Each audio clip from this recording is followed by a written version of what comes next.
£1 is how much I just paid for this 26-bedroomed hotel. Watch this video and I'm going to reveal exactly how.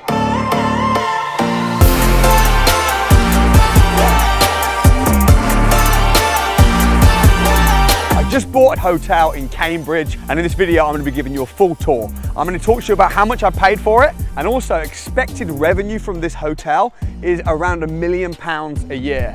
So I'm going to talk to you about how I'm going to run it, how I'm going to systemize it, how I negotiated it, and ultimately how you can do the same thing too.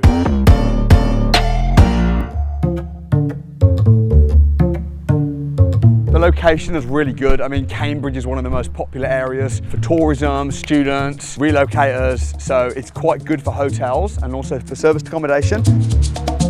I mean, previously, this was ran as a hotel right up until when we agreed to buy it. We weren't making much money, but when you see the state of the bedrooms, you'll suddenly see why it wasn't very profitable. These are the floor plans as well, so this is all ground floor. At the moment there's 26 bedrooms, but some of the rooms are a little bit small, so we're planning to run this as a 24-bedroomed hotel. And that doesn't include all the function rooms. There's a library, so there's a lot to it, and there's different ways that we could run it. So this is it.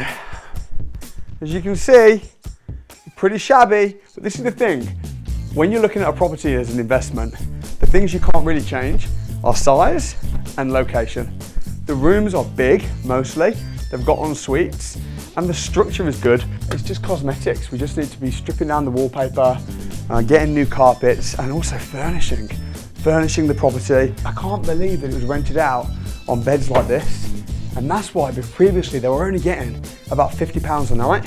Even though you're in Cambridge and you've got a big room, you've got an ensuite, but I'm pretty confident, because I have got serviced accommodation units in this area, that I'll be able to fetch around about £120 a night per room once it's been refurbished. I only just got the keys recently, so this is all new, but you can kind of see the standard really of how it was running. This room, if we fix this room up alone and put this room on booking.com, Airbnb, we'll then get feedback from the guests and we'll be able to see what do they like best.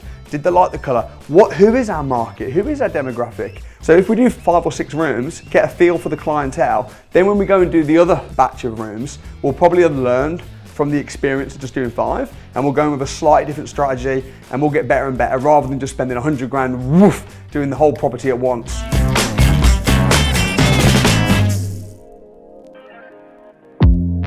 It actually took me a year and a half back and forth of negotiations to get the keys to this property. We're going to run it as serviced accommodation, so that's effectively a hotel without staff. I've got so many serviced accommodation properties and serviced accommodation units, and the guests that stay in the property, they have a virtual check-in. All the contracts are done through DocuSign, so when they get there, they don't need to see anybody. They can let themselves in with key safes. It's all systemized, it's all automated. They pay before they arrive. The way we are now in 2024, there's no reason for a hotel to have staff. This is like a small conference room. I'm actually going to use this room even for my own events. So when I'm running small, intimate training programs for some of my property investment academy students, I'm planning on using this room myself. So yeah, a nice little conference room, get some bean bags. It's not in bad condition. It's even got a whiteboard ready for me as well. Just needs a little bit of TLC and a little bit of a lift. But the good thing is you've got 30-minute fire doors already on. You've got all the fire escapes, the emergency lighting, even key safes outside. It's almost a turnkey hotel, not quite.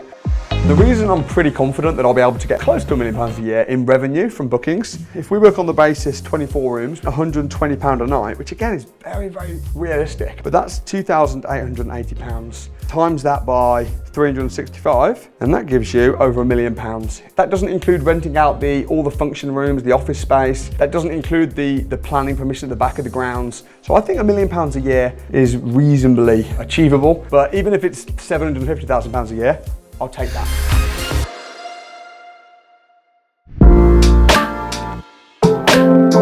The interesting thing is, this was previously ran as a rent-to-rent. Premier Inn don't own 95% of their hotels. What they do is they'll lease a building like this, and then they'll run it as a Premier Inn hotel. So they'll pay a flat monthly guaranteed rent of 10, 20, 30 grand a month, and then they'll run it and they'll make 50 grand a month profit. That's how this was ran. So the owners of this property are based in Hong Kong. So they were renting it out to a company on a company let that were effectively doing a rent to rent on it. So when it came to an end, I came in, took over the lease with an option to buy. So I paid £1 and that locked in my option. So if you go on the title deeds, you'll see that right now, the owners are the Hong Kong owners. But then you'll see a restriction and a notice on the title deeds that says that I have the option to buy it anytime within the next 10 years. And I have full control over the hotel and I'm paying a monthly rent. That's how it's structured. All of this land is included as well in the purchase. There's a massive shortage of houses, even in Cambridge. So potentially we could build more houses here. But the thing is, focus is really important. Warren Buffett and Bill Gates were both asked the same question, which is, what's the key to your success in business? And they both said the one word, which is focus. And once the hotel's all up and running, then we can start thinking about, okay, what are we going to do with some of this land? Which again, we have control over the whole building, right from the gate to the very back of the grounds.